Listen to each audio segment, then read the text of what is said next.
বড় বড় নির্যাতনের শিকারে বাংলাদেশের মানুষ কবে পাবে এটার বিচার? কখনোই পাবে না। কারণ যতক্ষণ না মানুষ এক হবে ততক্ষণ এভাবে চলতেই থাকবে। এই যে ছোট ছোট স্টুডেন্টদের গায়ে কিভাবে মানুষ হাত তোলে! আস্তাগফিরুল্লাহ।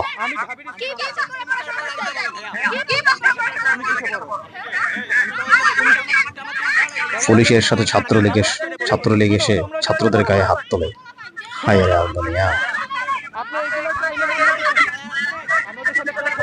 দেখেন কি করে, দেখেন ছাত্রলীগের কর্মী কি করে। এ তো প্রশাসন কখনোই হতে পারে না।